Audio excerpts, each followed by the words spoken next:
Hey guys, this is After the Anchor podcast, and I am Leslie Wise.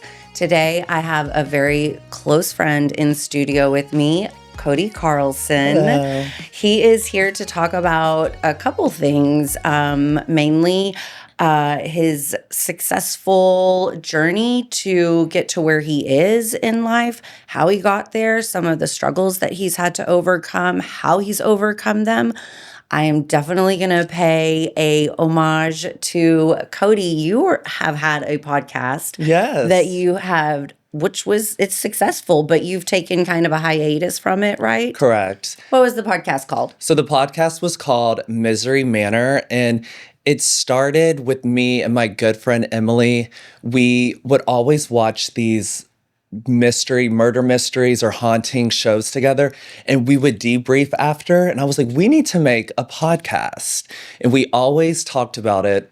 And then one day after we had some drinks, I was like, let's get on Amazon. We're going to buy all this equipment. I cleared out my closet. And every Tuesday we would go in my closet. We would set up just this rinky-dink mic is what we started with. And we would just start talking. We would do the research. We would spit back and forth. It was so much fun. And then eventually, as we kept creating this following, we upped our equipment. We eventually flew out to film a TV show. So it was a blast. I need to see the TV show. I'll have to send it to you. It's actually hilarious. We were so nervous. We didn't even tell our parents. Not that we need to. We're in our 30s. But, they might want to know where we are. But we just got on a flight, went, had a hotel, and we filmed this TV show, and it was really good. It was a blast. Do you think that you didn't share it because you didn't want to hear any doubt or any or what? I was more so like, what if this is a scam? And we get there and it's not a film crew. It is somebody just in their garage, That's what people have had with me inviting them onto the podcast. I'm like, I'm a real human. Right. Go look at my social medias. I will send you my background check. Yes, and people just are like, but there is, AI and so many people get scammed. But once we started doing all these interviews, because we were actually had to compete against a bunch of other podcasters, and they picked 4. So in the documentary, there's 4 different podcasts all telling different angles of the story. Oh my gosh. And it's really, and I wish Was it intense? It was very intense. And the funny thing is we thought we knew a lot about the story. We didn't. So they're like, oh, okay, talk about this. And I'm like, I have no clue about that. Did you feel like the kid in class? That didn't know the answers. Yes, I would look at Emily I don't know what to say. They're like, okay, well, we're gonna feed you the lines then, and I was like, okay, just feed them to me. I think that's so fun, and that's why I was like, you know what? Just coincidentally, 2 weeks ago, Curtis and I were driving. My husband and I were driving out to the country. And he's like, hey, I got to tell you this story. And I'm like, yeah, tell me the story. And he said that his brother, who's not really you'd think really into social media or sort of stories like this, was the one that reached out to him. And I guess because his mom was involved. So I'm going to paint the picture. It's a little tiny town, and we're paying tribute to the Rosebud Case with Cody Carlson. Power, Control, and Becoming Whole. So the Rosebud Case is where we're going to start. It's power, privilege, and the absence of accountability can shape a killer, and how naming those patterns help us heal societal blind spots, which is really where it is. Yeah. It's it falls through the cracks, and that's where these serial killers end up, impulsively killing all these people. For sure. After doing research, you think in your head, oh, it's a serial killer. Why would he do that? There's a lot of trauma that they go through. That's why when we did the cases, obviously we're not supporting what happened, but it's nice to give background. There's a lot of trauma, whether it's with the mom, the dad, family members. It could be head trauma, falling, hitting your head. There's so many things that go into it. Medical, genetic. It could be anything. It's not, it's typically not just somebody that up one day, I'm going to, do this. It's usually stems from something from their childhood that progressively gets worse and worse. And when you look back, there's so many signs that were there that people just choose to ignore. Yeah, or falls through the Yeah. cracks. Like they literally, unless it's black and white in their face and they have proof and they know that this is wrong, it's like, can't go against your family. Right. Oh my gosh, my kid's fine, you know, but it's like I got to see it black and white, and they did not have any information, especially in these days when these but this one particular is really important. Well, no, it's not important, but I thought it tied in with the theme of our podcast. So it starts in Rosebud, Texas, which is a small town southeast of Waco, and it's on its way to a little town where my husband is from in Cameron, Texas. I know exactly where that is. I know. We're going to take it back to 1966 time. And this gentleman, Kenneth Allen McDuff, he actually murdered 3 teenagers. He went on to death row, and he had his sentence commuted and was paroled years later, and then went on to kill like 20 years after that.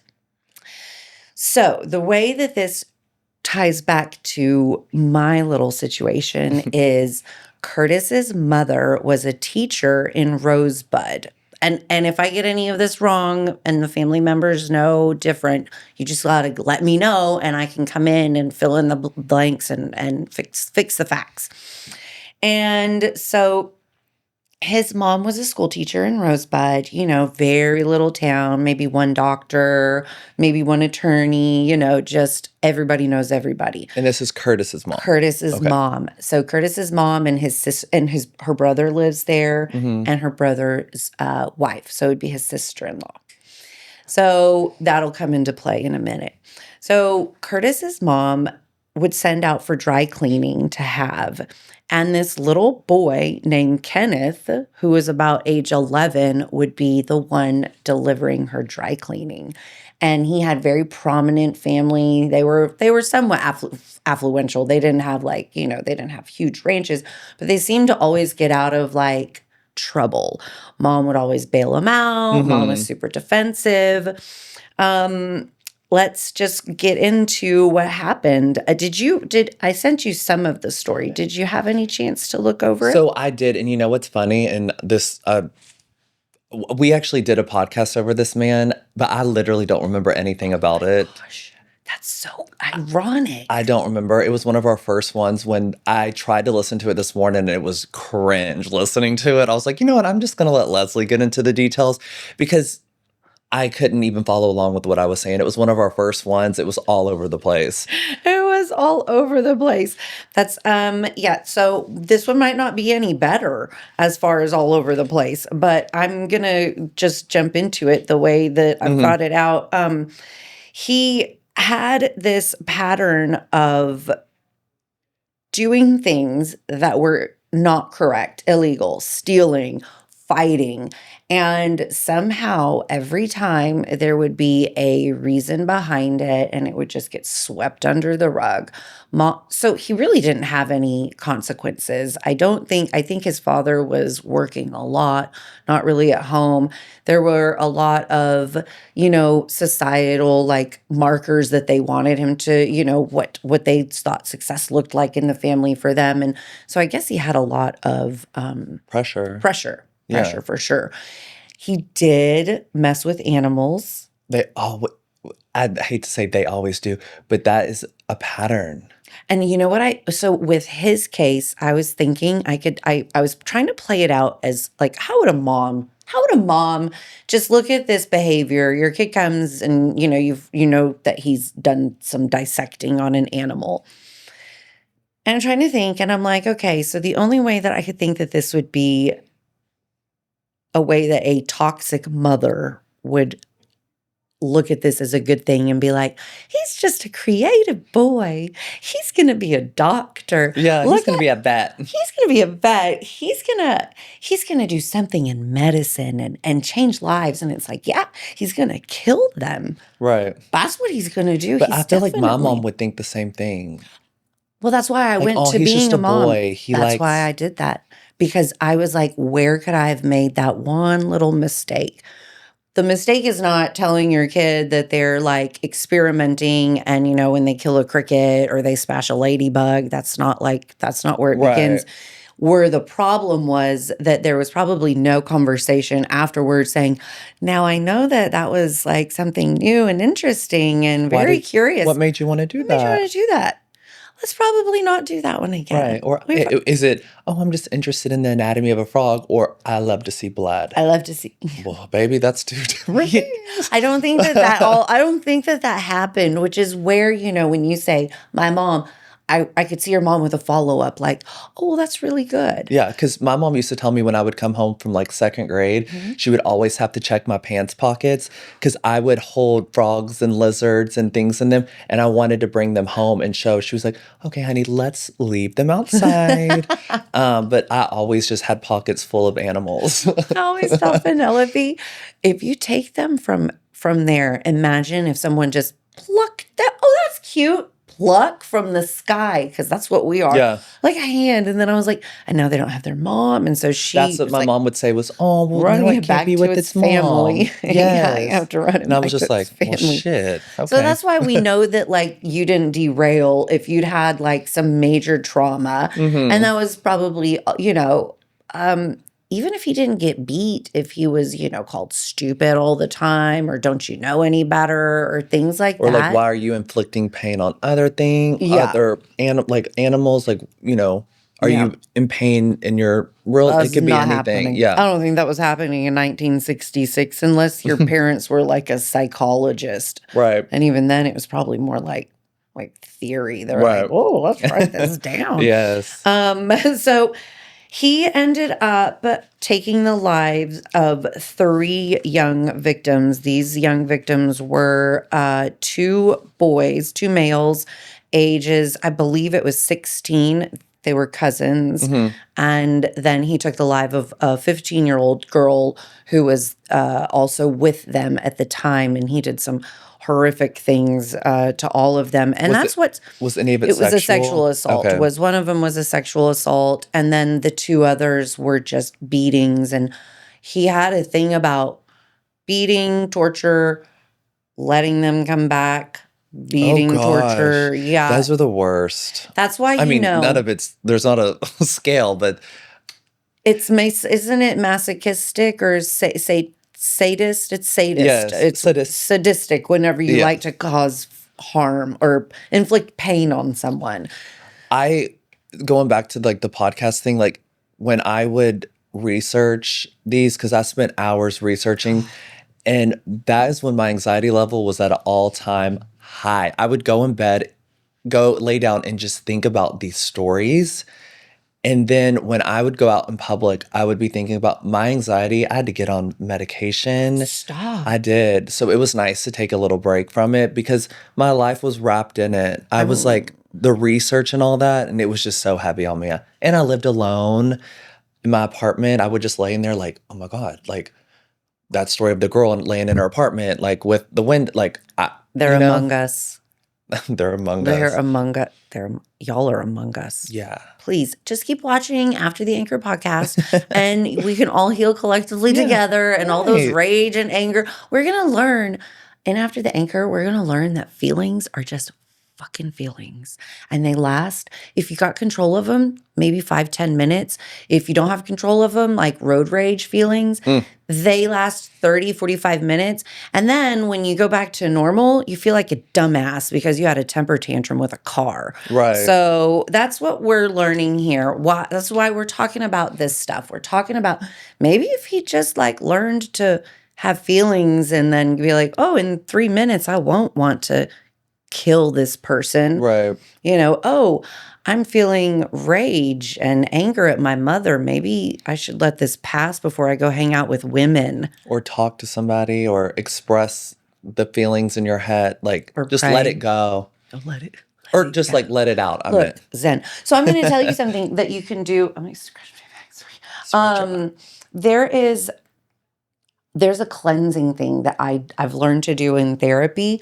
So like I do that after I'm done with anything, the podcast. Like when I'm researching this stuff, when I was done yesterday, I was like, okay, time to do my little like 3-minute cleanse, if that. And it's not like, it doesn't look like this where I'm like, It's very easy. You can do it while people are talking to you. You can do it while you can do it at all the time. And I could be doing it right now and you'd have no idea. But it's a cleanse. So that way you don't feel that, Heaviness. empath, where you feel like Mm-hmm.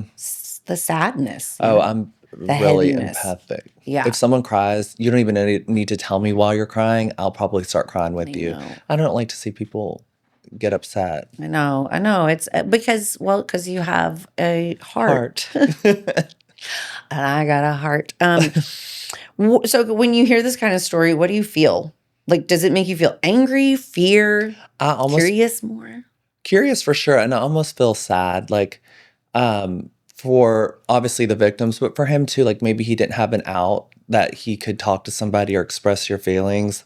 Like sometimes when people just sit down and be like, I just need someone to listen to me, then, and they just kind of word vomit. And then afterwards, like people have done that to me. They're like, I just need to talk to somebody. I'm like, let me hear it.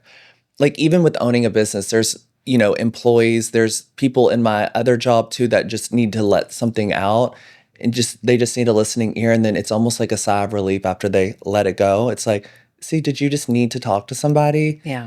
And it's like, yeah. And then like getting to the root issue, like, okay, so to me, it sounds like this isn't the issue. It's more of a this issue. Is that correct? And they're like, you know what? Yeah, you're right. Okay, well, then we need to do A, B, C, and D to get you through it. You know what I'm saying? So sometimes you just need somebody there to listen. Especially a trusted person. Don't give that information out to people that are going to turn around and use it. But you're not one of those. You're like, you're there to listen. You're not there to hold judgment. No. That's it's really good to talk with you because I can say things that are a little bit crazy and I'm like, my brain is just going 5,000 miles an hour and I feel dysregulated and I just need to get this out of my mind and I talk to you about it. Yeah. And sometimes it's really funny because sometimes you're just like, well, that's no big, like your expression is just like, so what? Yeah. And I'm like, it's wipe those tears, get on an outfit. We're going to go. We're going to go play putt-putt. Remember and we went to I'm go like, play? Yes. I'm like, oh, yeah, I'm not going to be sad here in my house.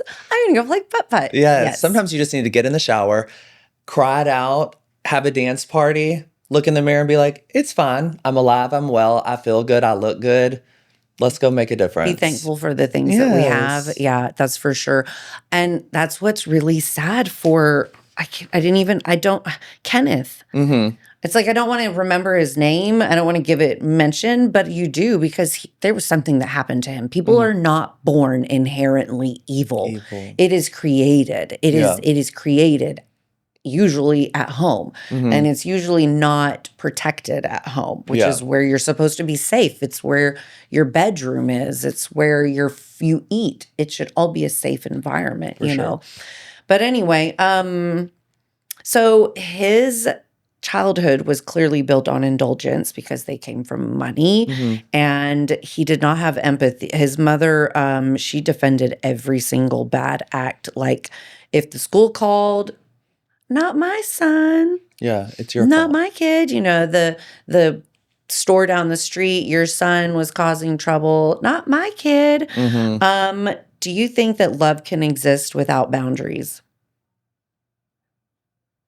Oh, that's a Real loaded question. love. No. True, deep love where you can like bear it all to that person. You expect them to take you at your worst, at your best. How do you hold that? I think there needs to be boundaries for sure. Well, like everybody should have boundaries in all aspects of life. I didn't know that until I was 38. Really?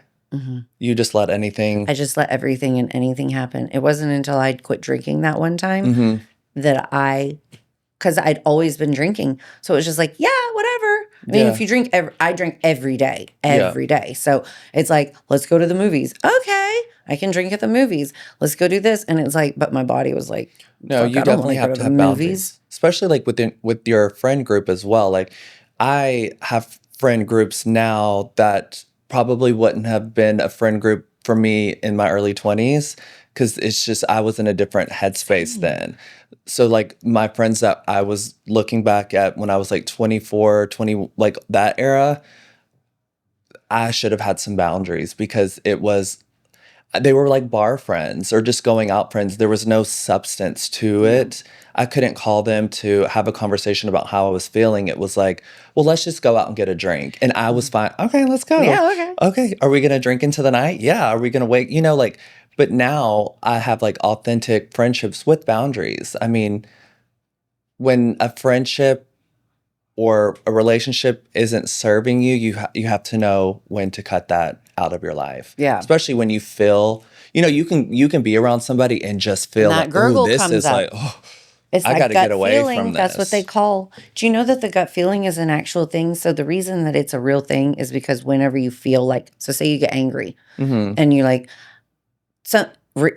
something happens, anger, brain dumps that, it goes down and it comes out of into your gut, and your gut remembers that chemical being there, and it literally is going, this That's why is a people thing. say, oh, I'm sick to my stomach And about it's this. important to pause and go, or like excitement, and you get all like, "Ooh," but when you're really, really excited, like the flight feeling. Yes.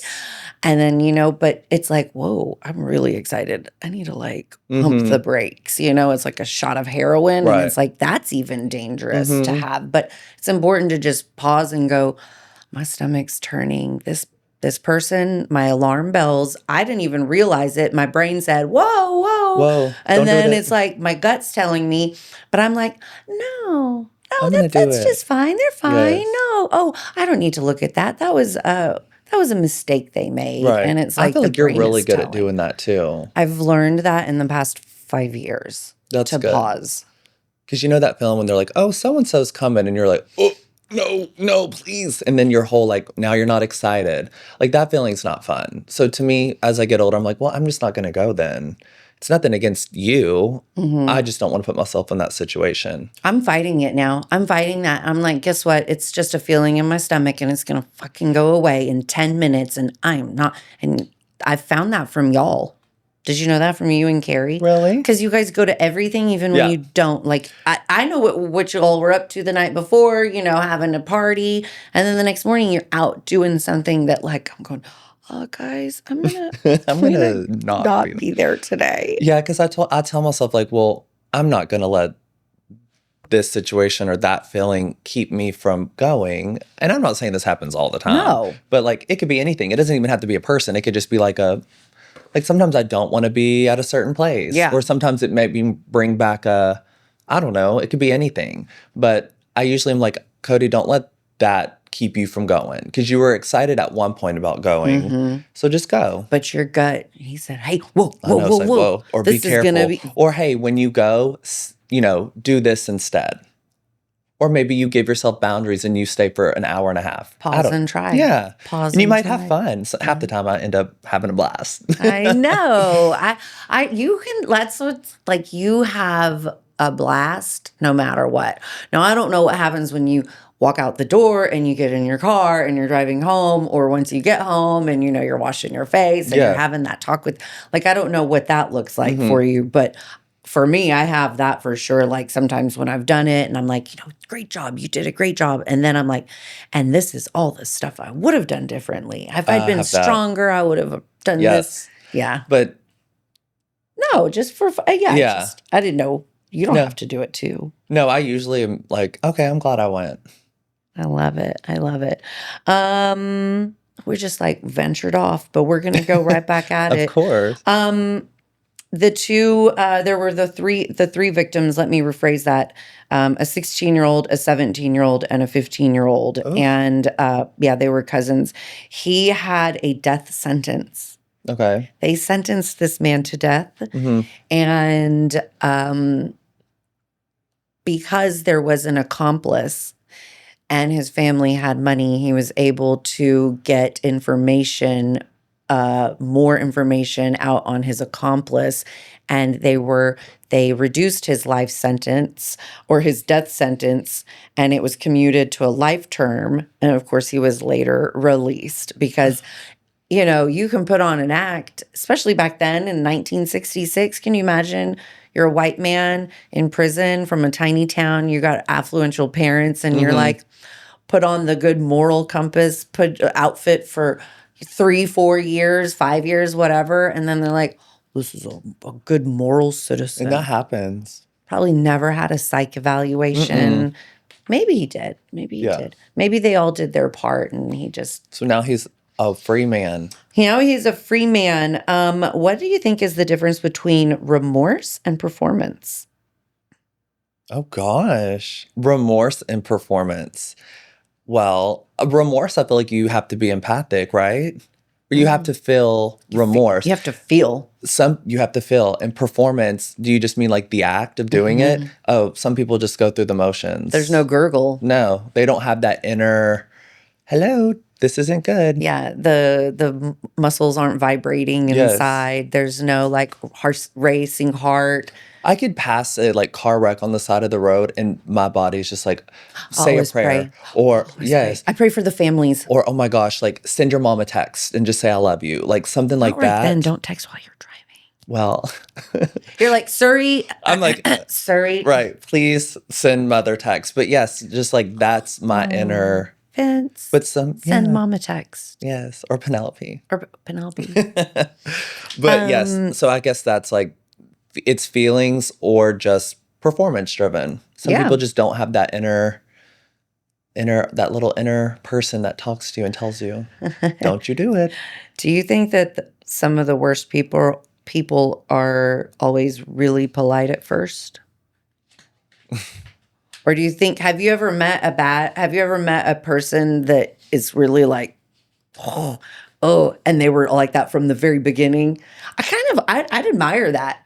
If I just meet you and I shake your hand and you're just like, hi, I'm an asshole. And I'm like, oh, nice to meet you, asshole. Like, thanks, but at least I know. I know. No, I don't know. I think because I'm so different, I am going to try to find something about them that I like. And I try to go into every friendship, meeting, whatever it may be, thinking the best of the person. But I can because I've been in sales for years, I can pick up within 5 seconds, like that vibe. Because in sales, we're taught to match the energy. So if I see you like pink, that's going to be my favorite color now too. So I'm going to find something that we can, I went to A&M, but if you had a UT shirt on, maybe I love UT as well. Like I'm trying to find something that we could vibe with, but if that doesn't work, well, I don't know what else to do. We're just not vibing. We're just not And maybe vibing. you're not a bad person, but we just don't fit. Yeah. Like I meet people all the time and I'm like, so-and-so's a really good person.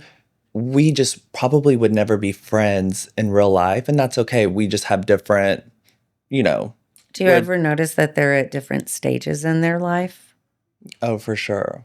But I can also relate. Like if they're younger, I'm like, I remember at that age, like your mindset is where mine was too. I'm seeing that a lot in a specific age range right now. And when I see it, I'm like, I remember wanting like my front door wreath to be like so pretty and have a swag. Oh yeah. And I wanted like all this stuff. And not that there's anything wrong with that. I just, at this point, like I don't have it's not because of the podcast. I've made myself not have the time. I want to have more for me personally. I needed more than my front door. Yeah. And I needed more than what I was buying at the store or like whatever that is. And so I can look back, but I can respect it. I can respect it. I can be like, yeah, I remember what like putting the show on felt like because it's a real feeling. You really feel comparison to a lot of people. It's like they're at this level in their life. Yeah. And I'm still right over here, like doing my own thing. Yeah. And I used to be terrified of getting older, but now like I get so excited about it because I'm surrounded by, I think I hang out typically with people either right at my age or older. Not calling anybody old, but like you and Carrie are older than me, not by a lot, but just like in seeing y'all thrive. Like I continuously want to be like, ooh, they're doing this or they did this. Like I want to like, look how much fun they're having or, look at their success, what they've built. Like, I want to do the same thing, There you had said something just a minute ago where you had said that you were friends with people from your past that you probably wouldn't be friends with now.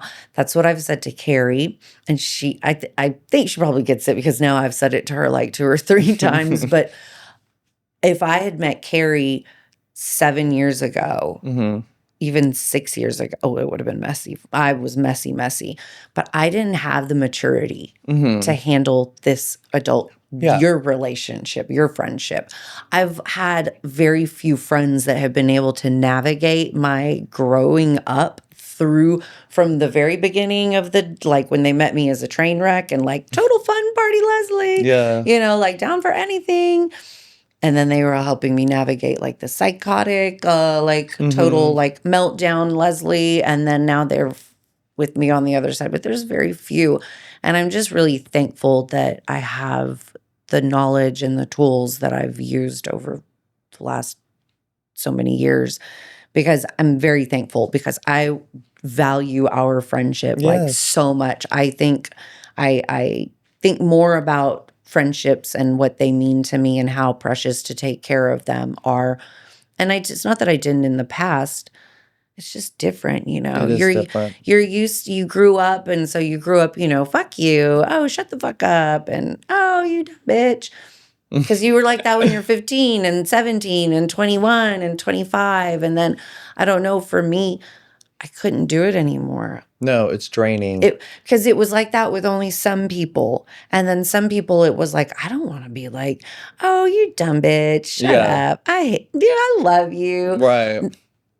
And so then I felt like I wasn't authentic. I felt like I couldn't mix friends because one friend group would be like, what is wrong with you? Why aren't you? And so I'm still like, I still cuss like a sailor. Right. But I hold people, like I don't talk about people. I try to only talk about the person that I'm conversing with in the moment. Anyway, and I was just saying that I piggybacked on that. Yeah. I agree. I think that's kind of natural. Y'all, I think that's something. If you think that it's natural, I need to hear about it in the comments. What do y'all think about that? For sure. So we're going to go on to the next part where he was captured. Oh, no, he was paroled in 89. Like I said, they let him go. And at that time, he murdered approximately 15 more victims. Oh, he went on to do more. That's when it was. So after he had killed the 3 young kids, he went to jail, was released, and went on to kill that many more. And that's all that they know of. There's more. It's got to be. Isn't it crazy that Curtis's mom used to get dry cleaning from him? That is crazy. So her sister-in-law, that would be Curtis's aunt, she was the head nurse at the one doctor's office. The one and only. And his whole family used to come there. She was an adult, so she remembers the kids coming in and stuff, and the whole family was treated there. And they were affluential people, and it was just shocking. He has this memory, his uncle has the memory of him and his father, Curtis's father, riding around in a Bronco with like a rifle looking for him. There was like a manhunt, looking for him. And so that was really funny because I'm like, oh my gosh, y'all were out in the cornfields. Right, that's crazy. I would have been like, hey, can y'all come and pick me up? Like in a small town. Hiding. In a small town. It's like, we're all going to go look for the criminal. And it's like, yeah, come on. Times have changed. Times have changed. No, I think I still, maybe not in Dallas. No. Out in Weatherford, I'd be like, yeah. So when it would snow, we would always drive out and go find people who'd run off the road because we had a truck and chains and tires. So like it'd be like, let's go drive and find people to pull out a ditch. That's hilarious. Oh, like if they were like stuck. Yeah, but we would leave the comfort of our home and just be like, well, let's go drive. See, that's kind of my hometown too. I feel like they do that. Everybody where's your hometown? So I say Beaumont, but that's like rounding up. So I'm from a small town called Finette or Hampshire Finette. Very small town. That is a very it's close to Winnie. We only had one stoplight, no restaurants. So that's literally Rosebud. Yeah. Because I drive it to get to like family reunions and things. Yeah. And there is literally, and I don't think, it's one red light and then one flashing red light. Yep. So he was arrested and he was captured, but he was captured in Oklahoma, and he was under a different alias named Richard Fowler. Now, and that was in 92.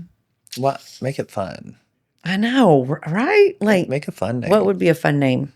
Oh, well, you know my whole baby name list. I mean, any name. October with a K. I love China with a Y.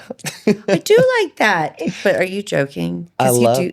I love names like that. I love the name Birkin. I love I love the Birkin. name Saffron.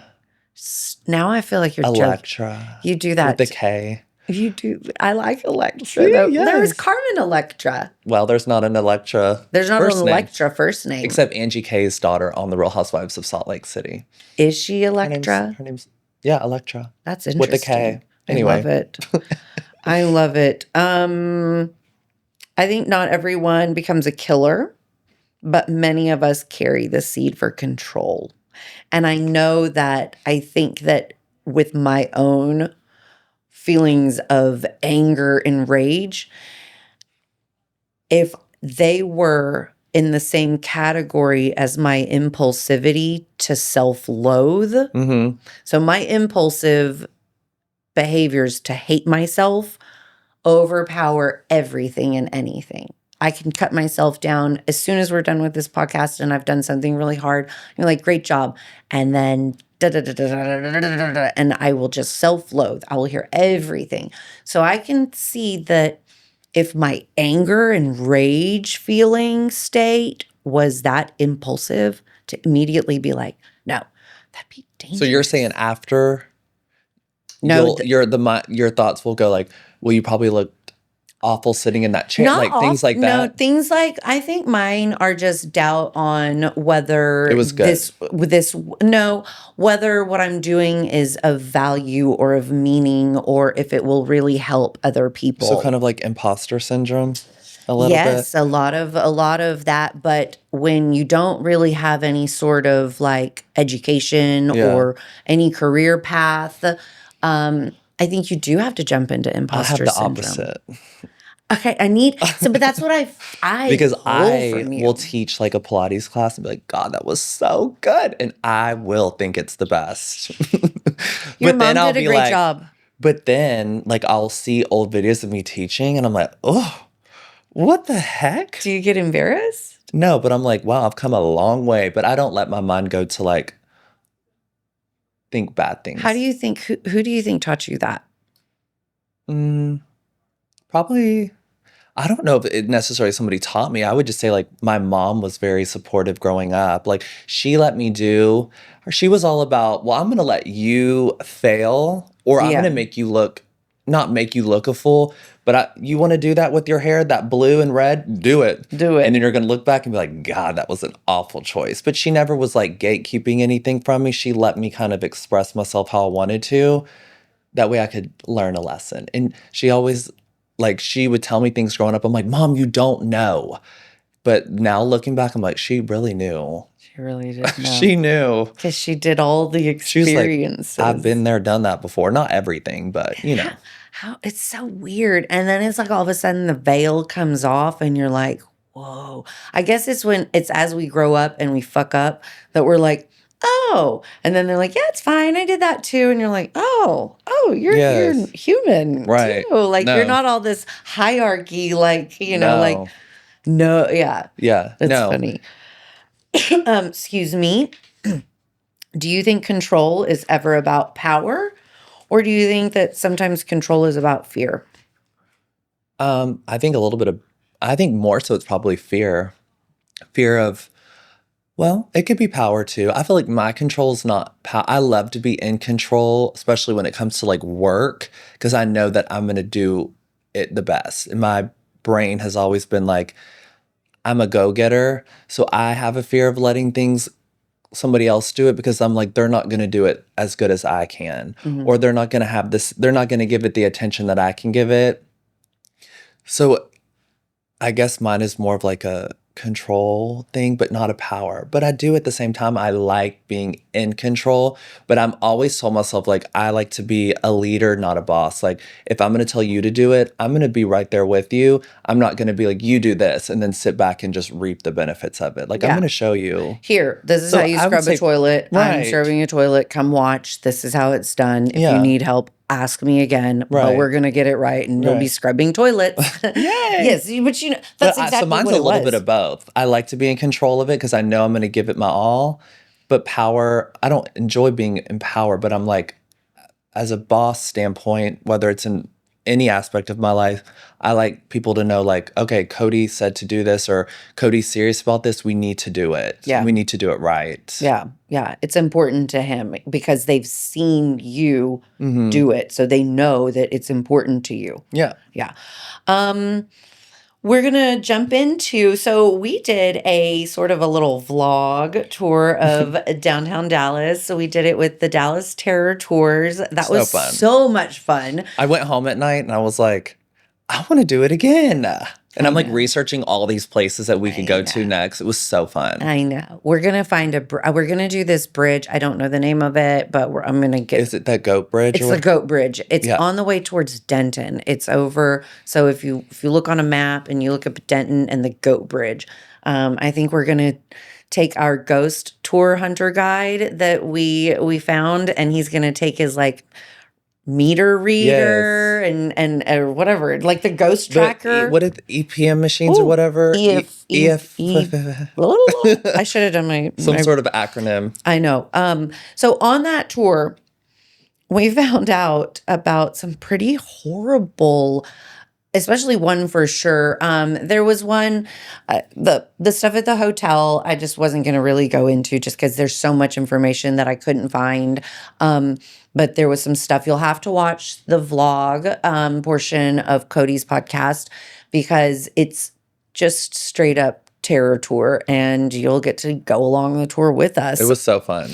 We did hear about Alan Brooks and his Alan Brooks was a young man that was accused of some pretty horrific things. He actually was helping get a young girl that had gone missing back to her family, and they said no way. He must have kidnapped her and wanted a ransom, and then the rest was they threw sexual assault charges on him. When he returned the girl, they were so thankful. And then remember they showed up at his door to arrest him. They gave him $1,000, I think. Remember? It was like life-changing. They had a dinner. Yes. And they were like, thank you so much for finding her. He like worked for the family. Yeah. So are we getting into the details of it? Mm-mm. Oh, okay. I actually listened to a podcast about him because I was so interested in hearing more afterwards. Yeah, he was, this was in 1910. I'll say he was dragged from the courthouse, right? He was pulled out of the courthouse. Someone had given intel. And then what happened to him? So they like had a ladder. He was on the second floor, broke through the glass, grabbed him out, threw him out. And what I was reading, and I hope this is true, but they said that he actually probably died from falling. Oh, good. I mean, not good, but good, you know. Yeah, because what we're about to say. And then they drug him to an area where they hung him in front of, what was it, 5,000 people. Yeah, there's a postcard. There's a postcard, and you can see children in the video, or in the photo. Like, this was a big deal. There was an African-American man, so we know how that time period was back then. But these people were celebrating the death of this man when there was no investigation on it. They just assumed the worst. There was no trial, no trial, nothing. They were trying to get to the trial, but they drug him out before they could get to it. Yeah, lynching postcards. That became a thing. That's what the tour guide said. Different cities would have postcards. They sent it to like 100. Yeah. Ugh. Yeah, it was so then Dallas was after that, which we don't believe today in 2025. I don't feel like my city is like this, but they called it the city of hate. Which is funny because when he asked, what would y'all say the slogan is? Remember, I said city of love. Yeah. Because I feel like people here are very loving, but oh, Dallas people are so loving. We might be reckless drivers and some people, but I think everybody has anger feelings, so they just have impulsive and feel like they need to vigilante. But so yeah, that was really bad. They ended up tearing the arc down that had the first neon, which you'll hear about that on the tour. Next, we heard about the John Neely Bryan log cabin. That was at the end. Which, by the way, I don't know how. Have you walked around this whole complex? There's a little bitty wooden house, or like Stop it. that looks just like no, it. yeah. I had to take back, and I was like, "Where are we?" But no, it I looks need to just go like look at it. it. It's on this side. I'll show on you that when side. we Okay, leave. when It we looks leave. just like it. There's so much rich history in North Texas and even like Northwest Texas. There's log cabins in almost every little bitty tiny town. They'll have like preserved log cabins somewhere. There were 6 daughters, herself and 6 daughters. 6 daughters. She was hoeing them out. She was trying to build like a city, which she did. She would, I said email. She would write letters to like really well-known dentists and doctors trying to get them to Dallas to start what we know of as Dallas, which is pretty freaking cool. I need to find a photo. I'm going to put it up with the podcast and find a photo of the daughters. I want to see. I mean, all women are beautiful, but she had 5 or 6. What was it? 6 or 5. 6 daughters. Or no, 6 lived in there. 6 lived in there. Yeah. So she had all these daughters that, and it's always like in these movies, like in Cinderella, it'll be the mom that's like trying to like. And I think of them like in dresses and like. Dresses and. Yes. Then they walk around like this. Right. That's literally what my mom, and like a bonnet. Yes. But the cool thing, or not cool thing, the little log cabin used to be open so you can go in, but then the homeless started getting jiggy with it in there, so they had to shut the door. And it was the love smush shack, bush, it was baby, the love shack. It was the love shack, honey. So they said, lock this door. But there's little bitty crevices that we were able to film some videos. We have some videos of that. Before we went there, we stopped by the JFK assassination. We heard all about that, which if you've never heard of JFK or his assassination, he was one of the presidents. And yeah, he was assassinated in 1963 in Dallas. At the a lot of Knoll. Assassination. Like, we need to quit the. I know. Quit it. Okay, we're going to go to the first game. Are you ready? I'm ready. You don't even know what the game is, but I'm going to tell you about it. I love being put on the spot. So it's going to be, I'm going to give you eight little questions. Okay. And you're going to tell me control it, change it, or let it go. Okay. Control, change. Like what would I do? Yeah. Okay. And this is control just it, change it, let it go. Control, change, let it go. Okay. Partner ignores your text. Be real. Change it. Change it. Okay. Yeah. Because I'm going to hit him with the hello. Yeah, no. Exactly. Friend cancels plans. Let it go. And cry. Why? Call the next friend. And why? Let it go. Well, it depends on the reasoning. But what if they say, I can't give you a reason, I just need to cancel? Control it. And then I would say, okay, well, I blocked off my day for this. I'm a very busy man. How dare you? But I like that because then it's like, oh, for me, that'd be like, oh, he did. I'm going to put on my big girl panties. I'm going to go. Yeah. But it's good because that's like, it was good. That's a boundary. Right. That's what that is. I got to get better at being able to say them because when I say boundaries, they've always been like, shut the fuck down. Right. And that's it. And I'm like, well, okay, I guess. Yeah, but then if you keep doing that, people are going to know, they'll walk all over you. I'm getting back. I've gotten so good with with friends. I can be like, well, this isn't serving me right now. It's just not going to do, it's going to do harm to me. Yeah, if it doesn't serve you, change you, or make you a better person, then. But most of the times it's like, I'm just not best to be around. Right. Child lies to you. Child lies. What was it? Control it? Change it, let it go. Control it.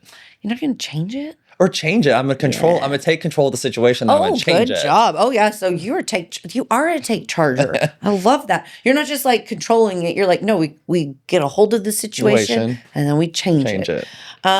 Stranger cuts in line. Let it go. Bitch. A real flops. What is it? A real flops. Oh. I thought you said mean something to someone. New flip flops, and I was like, let it go. Let it go. A real, control it or change it because I'm gonna be like, why did this reel do good? Why did this one flop? and let's not do that learn from again. that. Yeah, let's learn from that. And you mean Instagram reel, right? Yeah. Okay. Hair in the shower. Well, Do you with these it's your locks, hair that we're it's gonna be finding in the mine. shower.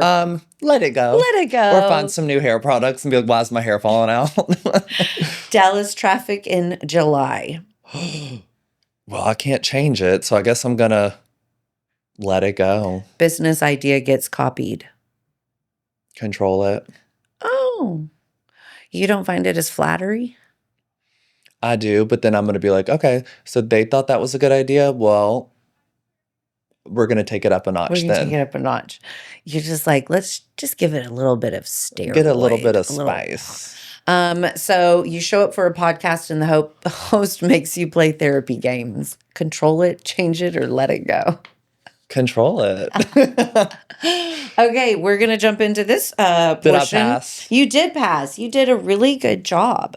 We're gonna jump into finding out a little bit more about Cody. Let's take a little sippy sip break. Mm-hmm. I mean, we have been talking about you and getting to know a little bit more about How's your my hair look? personality. Your hair looks great. It looks fabulous. Thank you, baby. Do you need to check? It's 11. No. 11:11. Make a wish. No. Make a wish. 11:11. I actually took off today for you. Oh my gosh. I love that. I appreciate it. What are you going to do after? We're going to Houston. Dang. We're to going go and open a new place? We're going to look at new spaces. Come on, ride the train. Ride it. Ooh, ooh.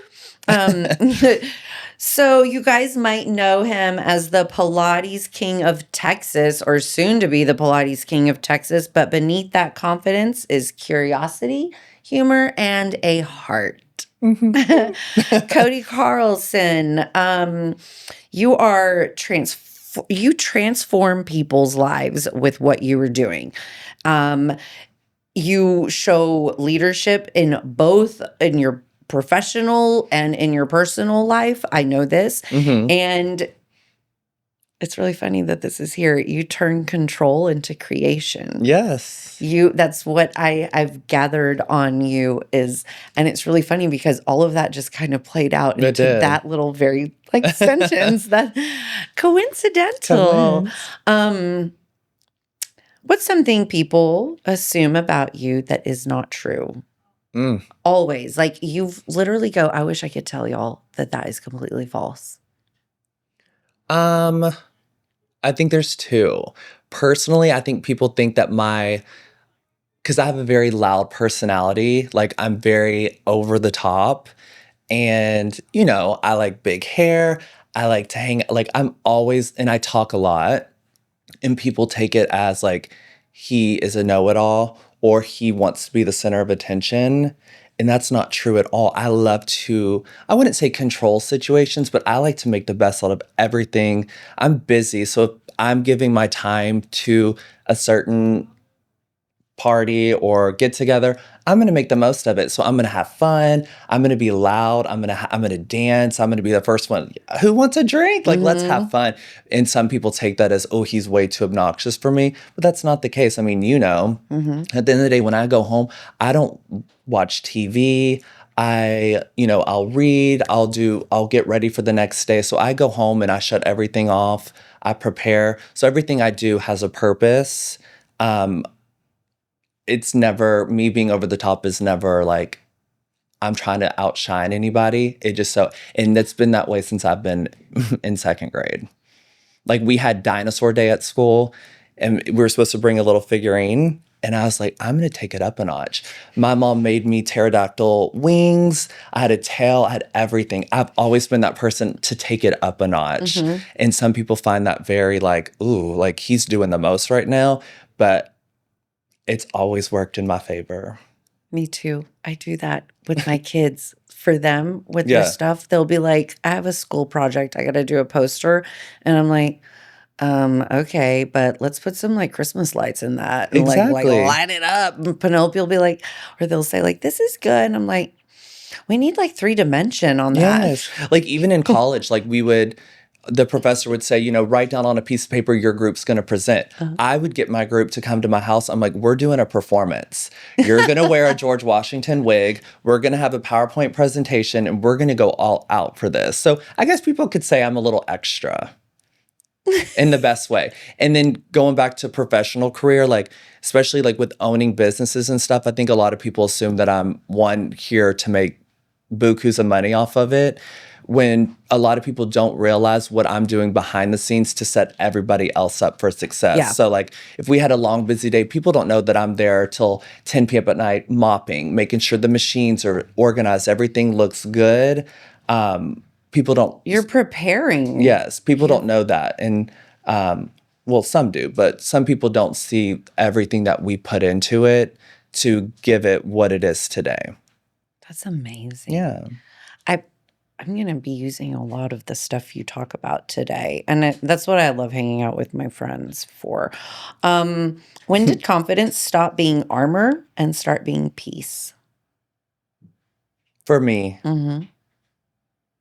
Mm-hmm. well, I don't think it was ever armor for me. I was like, I've always had confidence, but I think also that's my upbringing. My grandparents, my mom, everybody always was like, "Yeah, you are so," like, always lifted me up. So when I would leave the house to go to school, you couldn't tell me nothing. And how do you stop people from tearing you down? Well, outshine them. Just, like, I mean, in high school, being from a small city, not everybody looked or acted like me. And if they said something that wasn't true, I would just be like, oh, well, I'm not going to let it get me down. I'm going to keep shining. And I got to be careful with what I say.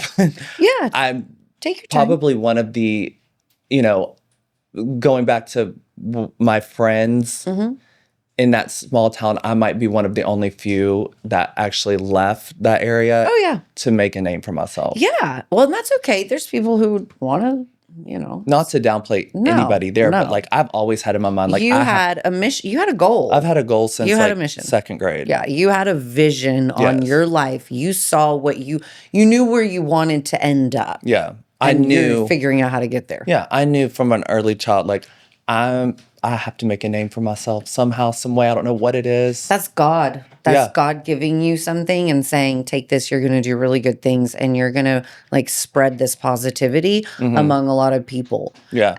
I used to always tell people, like, they would be like, what's your talent? And for the longest time, I was like, honestly thinking I don't have a talent, but my talent is my personality. It's been able to get me where I'm at today, whether it's with sales or this fitness career. My personality has always been my talent to, capture the hearts of people or tell a story with my voice. I mean, I could talk about this all day, but I know. Yes, that's my talent. But that's why you're here. We're going to jump into what did success look like in your house for your family growing up? What did that look like for your parents modeled to you? Definitely from an early child, like me and my sister, I have a twin sister, we were taught school. We needed to go to Texas A&M. It wasn't like you have to go here, but it was highly encouraged. Yeah. So in growing up, I was not the smartest. I mean, I was smart. I didn't apply myself. I was more worried about doing theater, and I was worried about being student council president, where my sister was very in the books, very smart. So I was smart, right? Well, long story short, we ended up going to A&M, and that was success for us growing up. But also my parents taught us so my dad owned a bunch of car dealerships, and we were taught at an early age, like, you need to work. So we would be answering the phones at the car dealerships at 13, 12 years old. Hello, I couldn't answer the question. I wouldn't just hang up. I don't know the answer to that. I was like, I don't know. But like when they say on that Kardashian clip, he's all yellow. She's like, okay. Weird. Yes. No, that was literally me, and I hated it. Yellow. But yeah, success was just, I guess having dreams. Like, what motivates you? Like, what do you want to do with your life? It was never like, you'll figure it out. It was like, we always were talking about what you want to do when you grow up. I see that. Let me see this. Put the wrong paper. Sorry. I got caught up. Um, your family was they were compassionate, forgiving parents. You didn't have any sort of that No. negative space when you were growing up. Comparison to your friends, do you think that helped you have like did you see that your friends had any sort of different life, or were all your friends pretty much the same and really good, like Yeah. So structured homes? yeah, so my friends back home, which I'm still good friends with a lot of them, it actually worked because our friend group, all of our moms were also best friends. Mm-hmm. So we were always together, whether the moms were hanging out or the kids. So I would say for the most part, we were all pretty much alike and we all had the same upbringing. A lot of us ended up going to A&M together. Mm-hmm. And I had friends in high school that during that time we were friends that I haven't talked to in Mm-hmm. Lord knows how long. But I would say for the most part, but everybody in that small town was kind of the same. When did you really notice that like people had trauma? Was that like in your older life? Well, yeah, that I noticed. I mean, Mm. I can look back now and be like, oh, homegirl was dealing with something, but people in high school just made fun of her for it. Yeah. And Yeah. going back, like, that's probably one of the one things I wish I could change was Mhm. standing up for people more in high school. Yeah. Instead, I just kind of was like, oh, like, poor thing. But Yeah. now I would have been like, Well, come yeah, sit with because you have me. experience Yeah. in But life, then I of was too course. young to know what the heck was going And on. that's that part of looking at yourself in the mirror and going, "Ooh, that wasn't the most flattering part of me, you know? I could have been more proactive in Hmm. helping something." But again, you're growing up. Like, Yeah. you can't learn until you've lived it, you know? Right. So, yeah, looking back, we can always look back, but that Hmm. doesn't serve us anything. You aren't that person. You are the person that'll jump in and go, "Hey, you want to talk about it? Like, Yes. Oh my what are gosh. you going through right now?" Right. Yeah, and so in order to get to that person today, you did have to have those reflective feelings that you go, "Oh, I didn't feel good not, Yeah. saying something." But that's how we learn, I But I think think. because I haven't lived at home since 18, Mhm. and when I went to college, I was just kind of thrown into it, and you just kind of had to figure out things on your own. Mhm. Obviously, my family's very supportive, but that's where you learn a lot. Is just kind of getting thrown into it and be like, well, this is the real world. Mom's not going to make you dinner anymore. You've got to figure it out.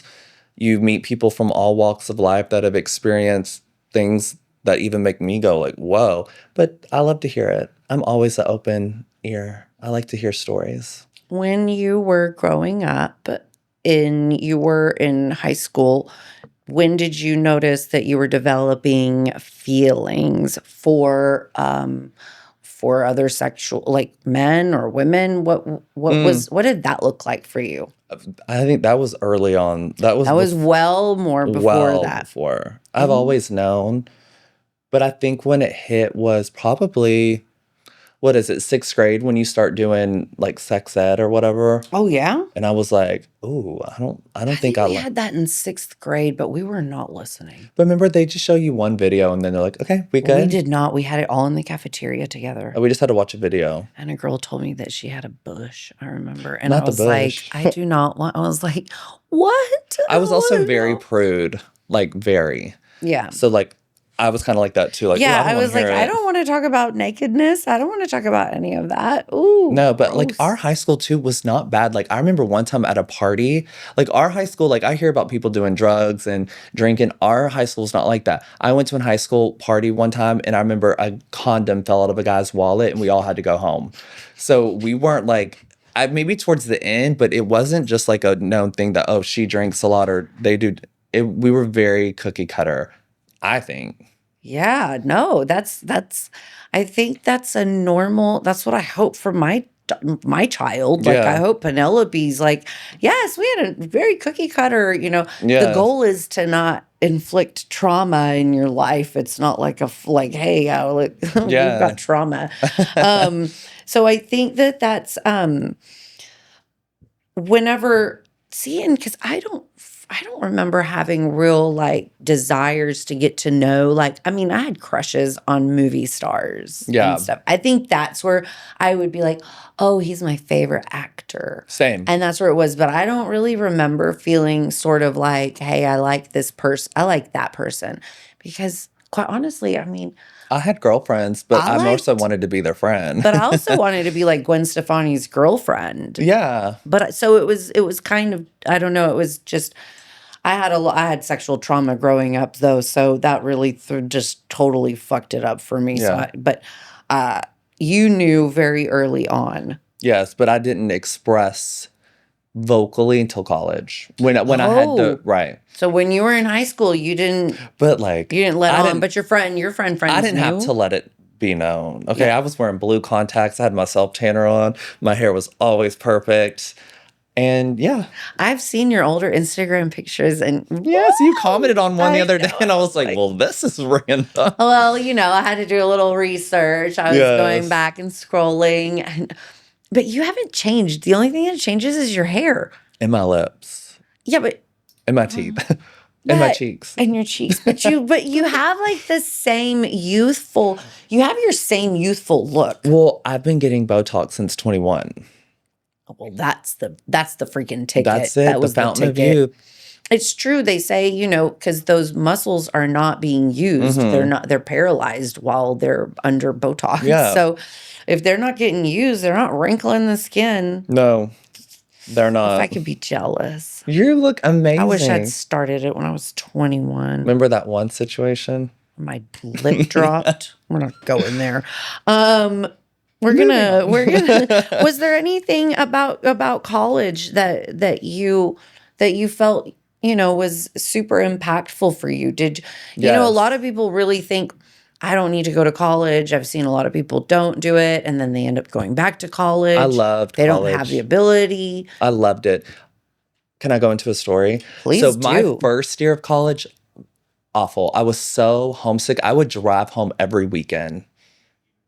I just could not let go of it was a big change going from a small town to College Station. Now I live in Dallas and I lived in Yeah. Houston, so College Station's small to me. But from there, it was a big, big, big Yeah. change.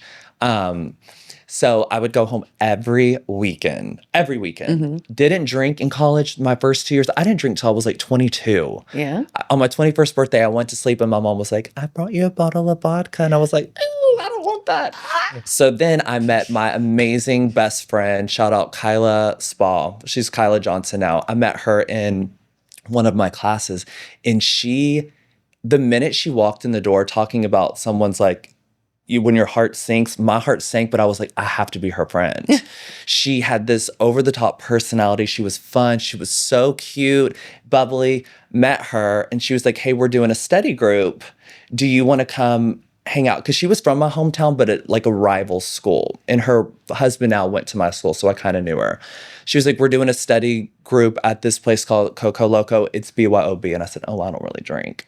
She said, well, you're drinking today. And I said, oh. Okay. So I'm having my little margarita and I'm like, oh, I feel good. This is fun.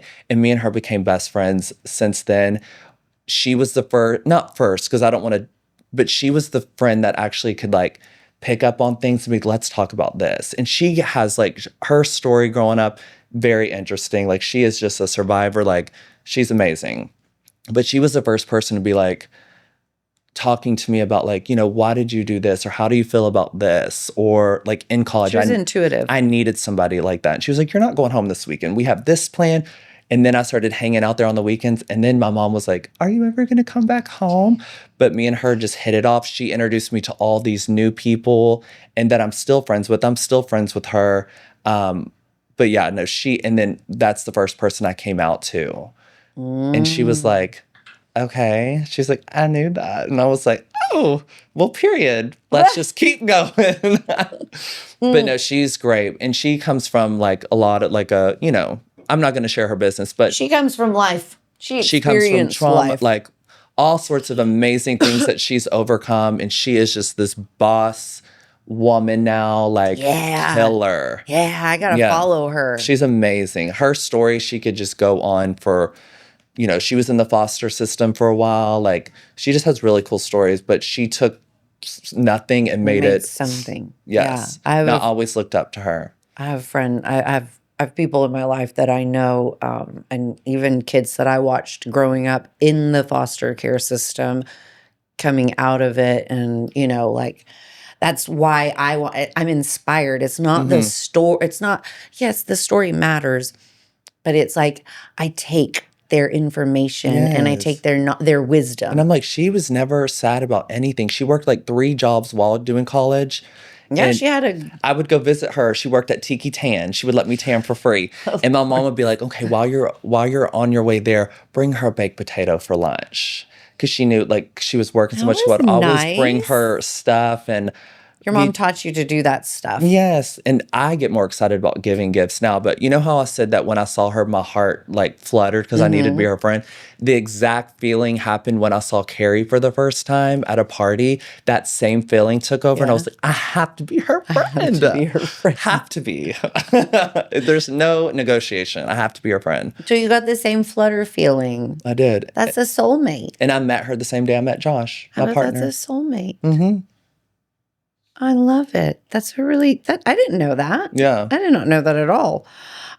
So when you came, I mean, coming out in college to Mm-hmm. friends is completely different from coming out in high school because Yeah. I in the gossip, no, Mm-hmm. it's not like business. Like it's nobody's playing telephone with that But information. also, my mom always taught me, she was like, the people that you're friends with in high school, honestly, are not going to probably be your friends forever. So I had that mindset, like, I'll just I graduate did and tell Vince that. I'll have my, like, she would always be like, who cares if you're the president of student council in high school? You start over when you go to college. You're a whole new person. So day one at college, I was like, oh shit, I'm by myself. No one knows that I did this. So I was like, this is a chance for me to like rebuild myself Yeah. and start from It's a scratch. rebrand. That's what Yeah. I always say. You can rebrand tomorrow. You can pick up the phone and call every single person in your contact list and say, yesterday I used to say fuck you, and today I will never say that ever again. Yeah. That was the last time I say that.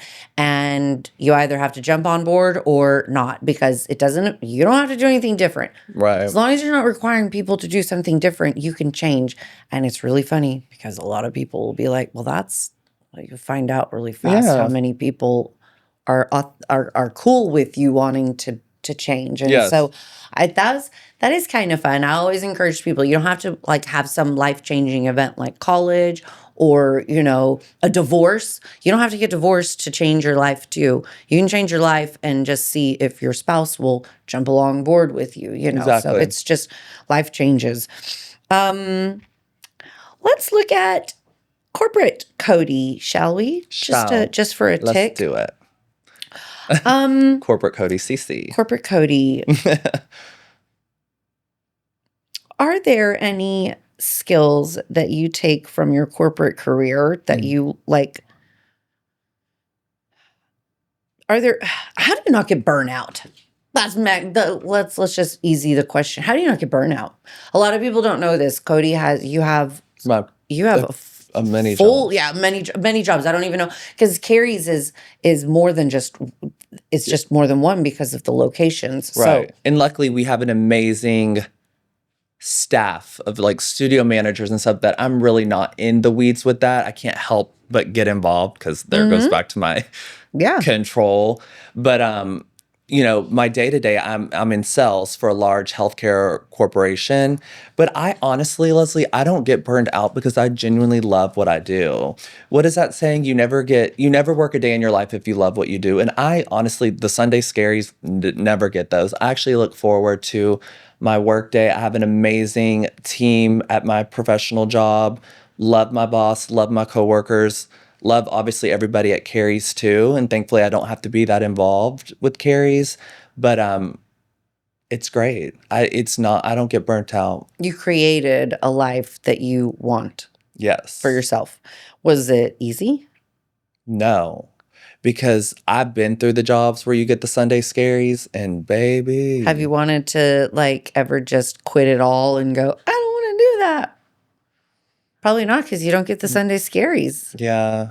Oh, are you saying? Yeah, No. when you're building, as you were building Yeah. your, But like when I had this job when I first came out of college, and they would always talk to us about like the success, like how much money you can make if you did A, B, C, and D. So boom, going back to me always wanting to overdo it, I was like, wow, I need to get on this, and I need to be that person that does A, B, C, and D. Like, I want to make a name for myself. In the first 2 years, I fucked around way too much. But then, like, well, something clicked one day, and I just skyrocketed, and I was making a name for myself at my old company like crazy. I went on all the President's Trips Club. I was just like at 24, just making so much money. I was like, bitch, I did the damn thing, right? Yes.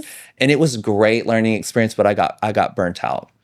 Oh, so you have experienced I it. got burnt out, but I wasn't going to give up. No, of course I not. never, but we actually mutually parted ways. It just wasn't working out. So we mutually parted ways. But luckily, with my connections, my client hired me, and that's where I'm at today. It's very. Yeah. So if you just stick, and if you had quit, or if you had just let the burnout consume you, you wouldn't have made it to that point. You just have to keep going. Even when it's not fun. That's life. You can't just give up the minute something gets hard. But a lot of people don't know that. A Yeah. lot of people don't know, and so they do just give up because they never had anybody tell them anything different. Yeah. They never had any of that. So their own oomph is all in here, and Yeah. that's No. hard to oomph when you don't And I have used to it. do like recruiting, and I would always ask these people, why did you leave your last job? Oh, I wasn't making enough money. So you left for zero? Yeah. That doesn't make That's sense so to good. me, That's a dad comment. Right. So You left for $0. So you left for son. zero.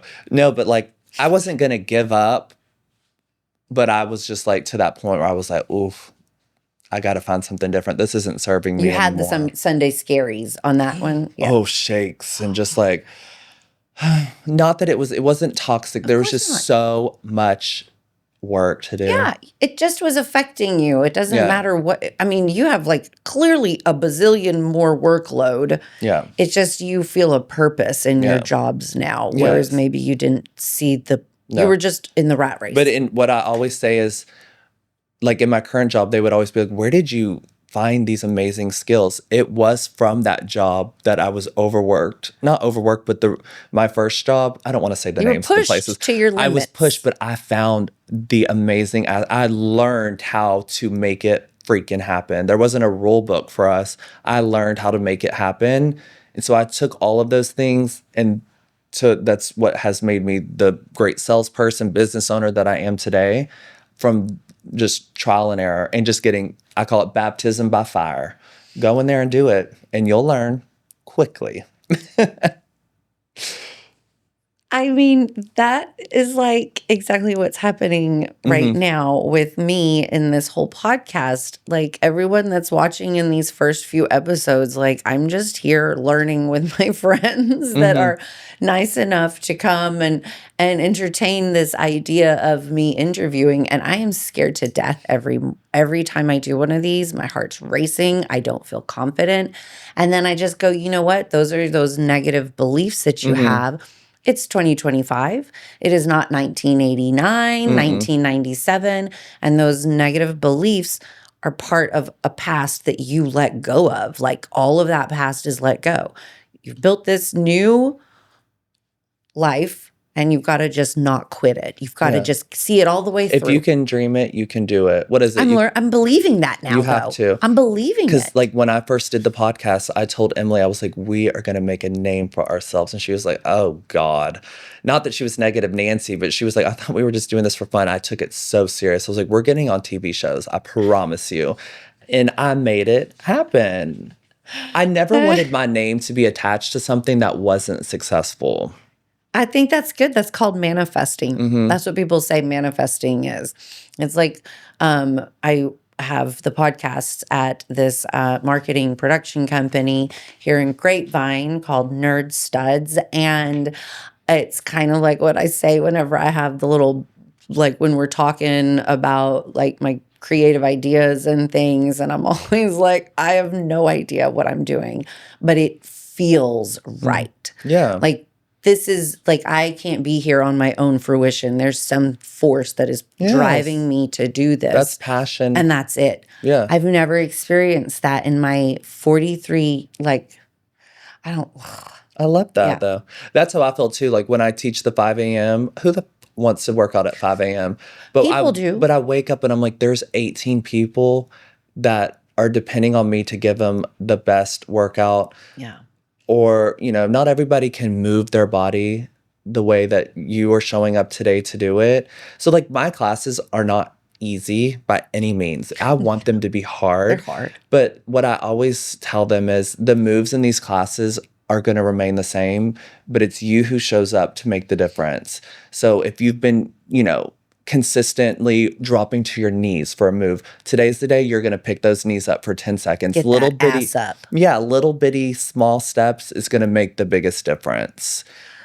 I love it. My friend came in. You know about my friend. He was on the podcast on Monday. We did a 3-part, and we were at one of your locations that I, of course, blundered. And so we had to cut our private down with Jada, but he's like trying to get a whole crew. They're going to come back up, and I'm going to we're going to do a whole other one. I love we'll that. just do the workout. And, but yeah, you changed his thought, and that's what Jada did too. She was just like, "You're so good," and motivating. Blah, blah. And you never know. Like we always tell our trainers to just be high energy and motivational, because you never know what someone's dealing with in their home life. Like maybe this is their hour of out from trauma. We never know what it could be. Could it be loneliness? Could it be an abusive? Like you never know what people go home to. So I always tell them, give this 45 minutes your all. And that's why I am so strict on the brand, and Carrie has done an amazing job of making sure the brand stays the same,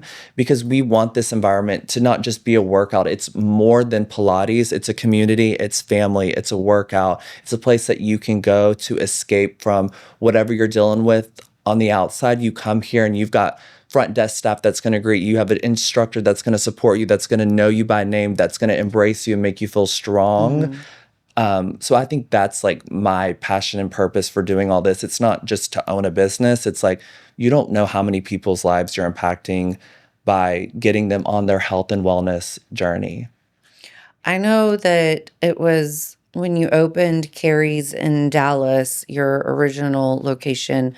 I was driving 40 minutes, like 3 days a week to go out there to stay focused. Yes. It was not exactly where I wanted to be. And some people it was one of those things where it's like a matter of impulsive feelings, being by yourself at home alone, or getting out and changing the situation. And it was those little bitty micro things. And I got to meet other people in Carrie's that were inspiring. And then, you see other people and you start to hear stories of their life, and that motivates you to get back out again when you don't want to.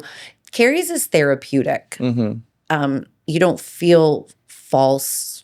You don't feel false pleasantries whenever you walk in. Do people talk like that? What do I say things like that? It's false pleasantries. Well, no, and we're big on, having a front desk staff, having like the small things make the biggest difference. And that's why we've been able to open up West Plano and soon to be Las Colinas. I have one good one. This is a good business question. Hit it. As you grow and business scales, how do you do that without losing connection? How's Cody going to be everywhere to make sure how are you going to do that? That's a very good question. Well, I feel like I like to hire people that have like-mindedness of me. So even if you're not getting me, you're getting a version of me. Not that I have these little minions, it is, but you're getting a version of me, because we hire people that have the same heart, the same drive, the same focus, the same character traits. Like we all might be different, but you're still going to get that glimpse of Cody, because we built a team that has those same goals, aspirations, morals, values. We're not just checking something off and then hitting it. Like you're not just logging in to teach your 8 a.m. and then you're leaving. You're building connections. I love to be present almost to a fault. I love to be involved in the studios, but I know one day that I can't be everywhere at once, but I can leave my not legacy, but I can leave little traits of me at each studio that people feel that as we continue to expand. Like people still get excited about Carrie coming to the studio. She's not there all the time, but when she's there, it's so exciting. It's something different. So that's what I hope that I can lead by. I want every studio to feel the same. I don't want to be like, ooh, that studio over here, they're not as nice as this one. No, we're all going to be the same because we're all built and hired on the same morals and values. Oh, yes. I love it. It is, like I said, Carrie's is therapeutic. It's not like any other gym that I've ever been into at all. They're like, hey, Hey, girl, let's and they're go. like, what are you doing? And Get your come on merch, in hun. class. Yes, get your merch. Get your merch. Do you feel more responsible about your visibility now? Yes. Yes. Yes. Yes. I've got to not watch what I say, but, there's a lot of people relying on me. Not that I say crazy. And you're a role model now, I'm a too. role model. And, you have to be mindful of what you say, what you do, how people can perceive certain things. I always say, like, I never have bad intentions on anything, but some people might take one thing a certain way when that wasn't my intentions, So, yeah, I feel a sense of responsibility for, just making sure I'm always dotting my I's and crossing my T's. I would say it made me grow up a lot too. Growth. Growth, honey. Growth. I still have some room. When was the last time that joy surprised you? Where you were like, whoa, that's exciting. When you were caught off guard. Do you have anything lately that is memorable? That's hard though, because I'm always super joyful. I would say right now with the construction of the new studio, usually it's a time of stress for me. It could be a financial stress. Yeah. It could be the unknown, but we really have mastered the opening up businesses. So this is probably the first one that I'm experiencing joy and not stress. Unexpected. Because I've done it and I've mastered it. And so this one's one where I'm like, this is actually fun. Yeah. The other ones I'm like, oh God, what do you mean that chandelier is going to be $10,000 and you thought it was $3,000? Like, Yeah. Oh my God, like, what do you mean? Like, the mirrors aren't coming in on time. Like, now we have all these people that are rallying behind us. We've made connections along the way. We've mastered what works at studios, what doesn't. So this is the one that when I walk into the building, I'm not like, oh. Now I'm like, oh, this is going to be amazing. And I can't wait to share it with others. Oh, I can't wait. It'll be open by the time this Carrie's Pilates in Las Colinas is the one we're talking about right now. You have the 3 locations at the moment: Dallas, Plano, Las Colinas. Carrie's franchises are, I want you just to tell us where they are. So ours, me personally, me and Josh, ours are the Dallas market so far. So we have 3 in Dallas so far. We're opening and looking for more locations in Dallas. We want to do a lot more in Dallas. We're exploring the Houston area. We're exploring the Austin area. But there's other franchises in Toronto. There is one in Saddleback in California. And then Carrie has her own flagship location in LA, where it all started. Busy. And you're always looking for new locations. Always. And she's always looking for new franchise options or what are you called whenever you do a franchisee? I think so. Okay, I was like, a franchisee. A franchise. Always looking for franchisees. Yes. What keeps you anchored when life gets loud?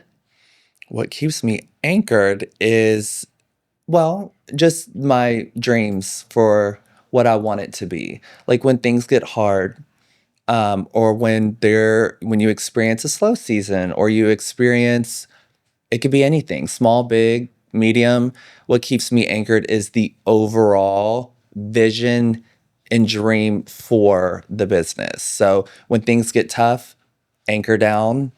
What can you do to change the narrative in the situation? So what is it going to be?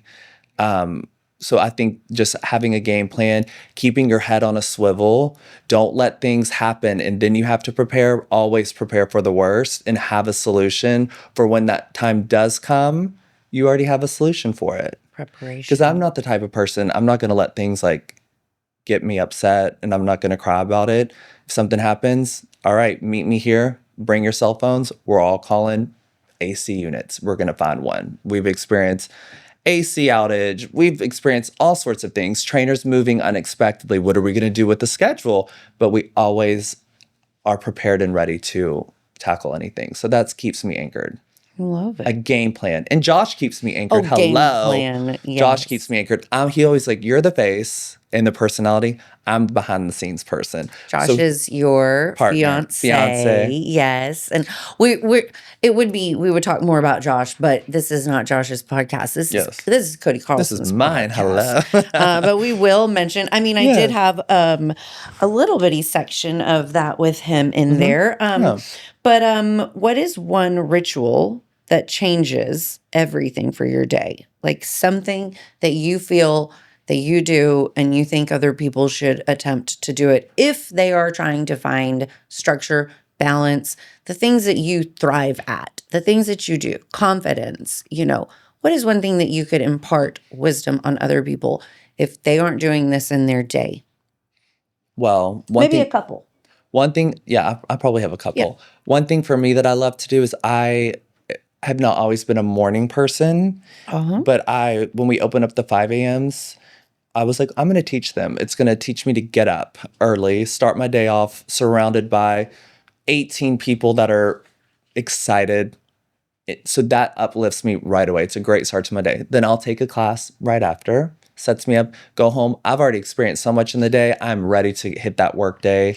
No lunch breaks for me. I'm always like working. Even if I'm watching a show at night, I'm still working. Getting outside, getting some fresh air. I just want to squeeze your hand. Yeah, squeeze it. Getting some fresh air. You're too far. I know. I'm surprised we weren't like on a couch together. That I'm like, I just love. Surprised we haven't hugged like 80 times. But just and then always just like when you feel your brain go to the negative, just change it or just call somebody. Like going back to, we have amazing studio managers, Megan and Mackenzie, shout out to y'all. They are. If I feel like stressed about something, I'm like, I'm going to call y'all and let's talk through it. Like, make me feel better about this. And like, okay, well, here's the game plan. Oh, thank you. Just like I'm so thankful for Megan and Mackenzie. I don't even really know you ladies, but I've met you several times. Yes. And you always make me feel lighter and free and just I don't feel bogged or heavy. And you won't. And that goes back to the hiring the same people that have your hopes. Like they know your dreams, they know where you want it to go, and they're jumping on it. It's becoming like their mission too. I love that. I think there's just everything about Carrie's Pilates is so good to me. I want to play a game. Let's play. I want to play another game. This one's going to be with our buzzer. Okay. Wait, first. We're going to play two games for the ending. I love games because we've talked about some heavy things. We've talked about some, let's recap. We have done a little very baby crime, like homage to your true crime podcast, Misery Manor. And he doesn't have it up, but maybe I can talk him into doing something. Okay. It's up. Well, go check it out because if you like true crime, Misery Manor is like, it's a good one to listen to. And I'm going to admit it here. Yeah. I don't listen to podcasts. I don't even know what a podcast should be like from front to start. Mm-hmm. They bore me. But I haven't found the right ones, clearly, because your podcast is one that I would listen to and from start to finish. Yes. And I'd sit in the car and wait for it to be done. And so, I think that if you like true crime, if you are a watcher of Investigation Discovery or any of that kind of thing, you need to look at Misery Manor because I'm going to try to talk Cody into redo it. I want more stories. I want more to listen to. It's on Spodcast. It's on Spotify and what's the other one? Apple? Apple? Yeah. Yes. All of them. All the streaming services. I'm going to be on all the streaming. It's on iHeart, all those. Right now, you can find me on After the Anchor podcast on Instagram and on TikTok. and I have a YouTube. I just opened it, but there's nothing on there. So yeah, I'll be on all the platforms too, but that's kind of silly because we're already in the middle of it. Okay, so let's play the game. Let's This play one it. we don't have the buzzers yet. Okay. I'm gonna tell you some I'm going to tell you some Texas or nonsense, some dialect, some phrases. And you're going to tell me if it's a true Texas or if it's nonsense. Okay. True or false. Okay. Is it Texas or nonsense? That dog won't hunt. Nonsense. It's true. What does that even mean? I think it means it's lame. I didn't put the definitions. That dog won't hunt. Well, good. Boy, howdy, that's hotter than a jalapeno in a snowsuit. That's Texas. That's false. I but put my it on mom really would say good. shit like that. It's hotter than a It's hotter than a jalapeno and then a hoochie coochie in a snowsuit. That makes me think of one of those. What are the little guys that people put on their things? Labubu's. Oh, speaking of, did they come in? It's hotter than a jalapeno and a lafufu. Did they come in? The lafufus are still in transit. They're fake. But did the real ones come in? Yes, the real ones came in. Thank goodness. Slicker than owl snot. Okay, that's slicker than owl snot. That's nonsense. It's true. Bitch, I'm failing this. Oh, this one's busier than a goat on TikTok. That's going to be true. That's false.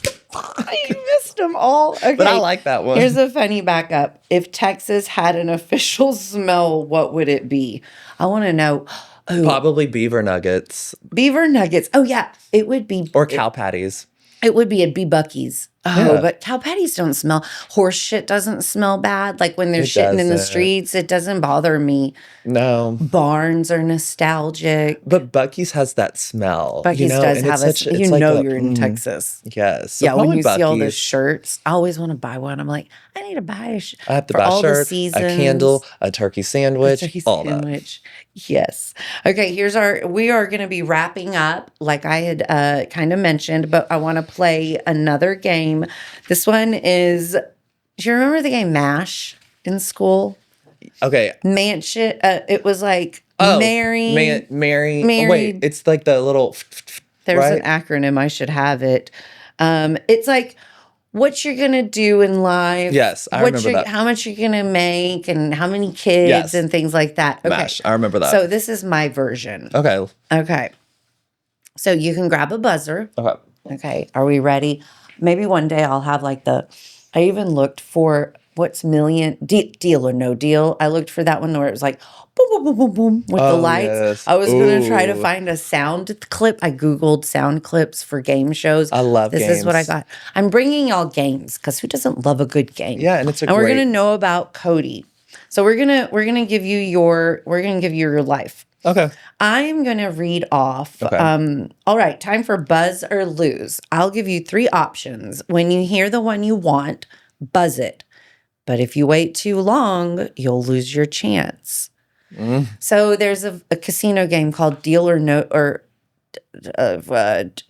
like you pick one or not, and it'll be like boop, boop, boop, boop, boop, boop, boop, boop, boop, and it'll be like $10, and you're like, oh, you get 3 chances. Oh, but it could go higher or lower. And the second one, it'll be like boop, boop, boop, boop, boop, boop, $500, and you're like, oh, I'll take that. Is it going to go up? Yeah. Yes. Or the third one, sometimes it's like back to 5. Sometimes it's like the whole prize. So got it. You have 3. Got it. Okay. And then I'm going to tell you your destiny when it's done. Oh, right. We're taking it back to school. Okay. At the end, we'll reveal your alternate universe life. No takebacks. Money and lifestyle. Okay. Are you ready? Ready. It'll be 1 and 2 and a 3. Okay. $5. $10,000. Do I get to hear the third? You will. Number of children. Okay. None. 2. I've always wanted to. I already have the names picked out. Will you tell us? Well, one for sure is Navy. Okay. And then for a girl, I love all sorts. I'm on like a Birkin kick right now. I love the name Saffron. I love I love it. the name I Marvelous. love saffron. Saffron is a very powerful antioxidant, by the Yes. way. And I I love believe the that's what it's called, an antioxidant. yeah. And I love the name Herb or something. Cypress. Cyprus or Cyp. Cyp? Oh, Cyprus. Oh, I love Cyprus. That's Yeah. like Greek mythology and all that, or like Athenia. Oh no, I love Cyprus. I Yeah. love all of them. I love Navy. I love them all. Okay, so perfect. Dream home location. Boom, boom, boom, boom, boom. Dallas penthouse, Malibu beach house, mountain mansion. Oh God. Well, no, I thought you were about to say Mountain Man. Mountain. We're gonna live in the mountain, man. You're a mountain That's man. not very me. But you have a mansion. I mean, it's Yeah. not that bad. Career twist. Boom, boom, boom, boom, boom. Pilates instructor to the stars. That fills my cup right now. Shit, because you probably put like some awful options. This Oh, one to the is stars, like celebrities. I was thinking just to the stars. Relationship status. Married. Well, that's the only appropriate option, right? I'm like, you don't want those other ones. Divorce, widowed. I mean, some people don't want the first one, and that's Yeah. okay too. Ride or die your car, like a car. Oh, okay. Jeep Wrangler, Tesla Plaid, No. electric scooter with gold rim. Oh, shit. Yay, that one. Broom. Hair blowing in the here's wind. your curveball. Reality show fame, TikTok cancellation. Wait, are these the options? Yes, these are your options. Oh, wait, I want the first you want the one. first one? Yes. Okay. I was like, what is he buzzing it? Because I know Right. this is the one. That's you me. want. Okay, Cody, are you ready for your hypothetical future? Yes. You will be making $10,000 a year. You will have 2 children. Yay. You will live in a mountain mansion. You'll probably be bootlegging, like, who knows what, alcohol, moonshine, the baby. moonshine. You'll be an Pilates instructor. To the goats in You the mountain. literally will be a Pilates instructor to the stars Right. at that point. So, hey, that worked out. You're married. I hope Josh is really happy with this life that you've created for y'all. You get to and from work on your electric scooter. That might work in the mountains. I probably don't have to go very far. And you do have fame on a reality show. It might not be like a Naked really and Afraid. full one. Or what's that one with the guy with all the wives? He's like terrible. Everybody. Oh, Sister Wives? Yeah. His name's Cody. Oh, he is, but he's Cody with a K. Hey, and an I. And I an think. I. I had to write it down. Yeah. You. No, I'm sorry, Cody. You have no. There's nothing ew about Cody. Anybody. There's nothing ew about anybody. He's just very lost. Okay, I want to close up with some inspiring. One or two more inspiring questions. Mm-hmm. Let me put this. I think you've built a lot of your life around positive control. Positive choices you have made, like you said, you don't waste your time doing anything that you're not purposely choosing to do. So there is a bit of control in there. If control has helped build your past, what is going to help you build your future? Now that you have kind of laid it like that for you, is there anything that you would do differently? Maybe looking after what we've talked about in the podcast, is there anything that you would reflect on and maybe say, well, I see this for my future. I'd like to try to incorporate. Or do you feel like, well, I mess with a good fucking thing?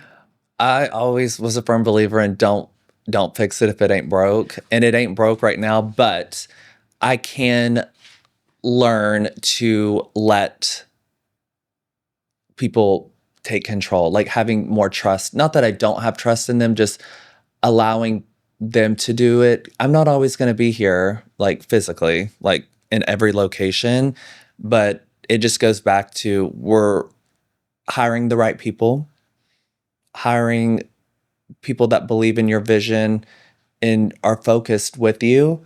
And with that comes a release of control. You've got to prove to me that I can trust you. And then from there, I'm like, have at it. Because I'll already know that you're on top of it.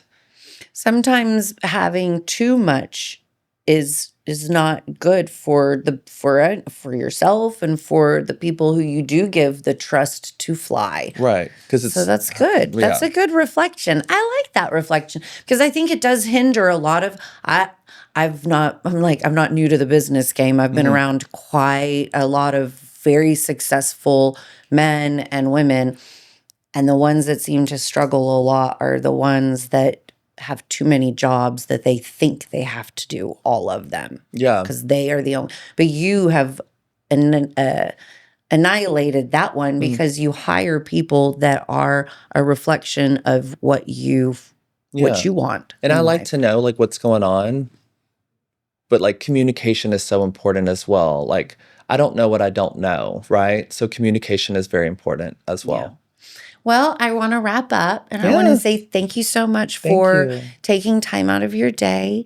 I hope that you had a good I had a time. blast. I want to have you back on Let's do again. it. Are there any closing statements or thoughts that you have about this Well, episode? no, I mostly want to say thank you for having me. I've been so excited to do this. Something about a camera and a light just really just makes me so excited, and I can't think of a better person to do it with.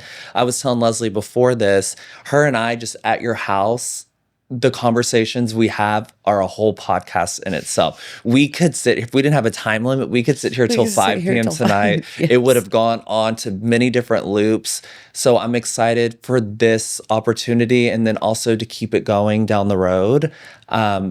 I've always looked up to you. You're a businesswoman. You've made a name for yourself. You and Curtis have an amazing life, and I love being surrounded by powerful women, men that support me and encourage me to keep going up the ladder.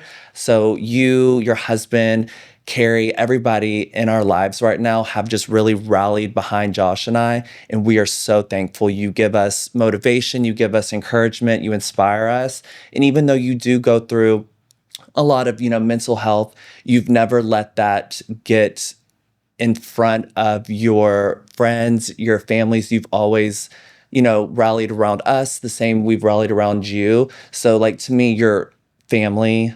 And I love being here with you. I appreciate you. I want to close and say whatever you were doing today that you stopped or paused your day to listen to my podcast and listen to my guest stories. I have brought very specific people onto my podcast because I want to bring entertainment, but I also want to add value and knowledge and information because I know that a lot of people are struggling in life. And as someone who has struggled this morning, it can be done. And I know that when you hear the stories and you hear the tips and the motivation and the inspiring stories that my guests have, I know that it will give you the drive and the motivation if you take this information and you use it. If you apply the things that you hear and you learn in life and on this podcast, you have to implement and make an effort. It doesn't just come. But look, I'm showing you guys every single time I step in front of this camera, I am doing something that I wake up and I tell myself that I am not doing very well. I leave and I tell myself, but now I'm learning to say, you know what? There's no right or wrong. We're just going for it. Yeah. And if I show you, those of you who have seen me for quite a long time, that I can do this, I know that y'all can. I know that you guys can. I know that there's a light at the end of the tunnel because I am making that fucking light. You are. I'm punching it. And I'm right here with you. Woo! Yes. So if anything you saw today on After the Anchor podcast hit home with you, or you think that this story would resonate with someone else, or it's just something that you feel, you want to help me out, but you can't, You don't know how to help out? Share, like, repeat, whatever, subscribe, repeat, repost. Repeat. You can repeat. Listen to it a Period. million times. Yes. You can find me on After the Anchor podcast on Instagram and on TikTok. I will have a YouTube. I will be streaming on as many platforms as I can. I hope to have a Patreon where you'll be able to subscribe and get behind the scenes, literal behind the scenes footage. I'm looking at production because I love to say that word a lot. And we're going to do a vlog where you're going to go to Goat Bridge. We're going to go and find some creepy places and do some more ghost tour hunting. vlogs. Yeah, we're going to go find them ghosts.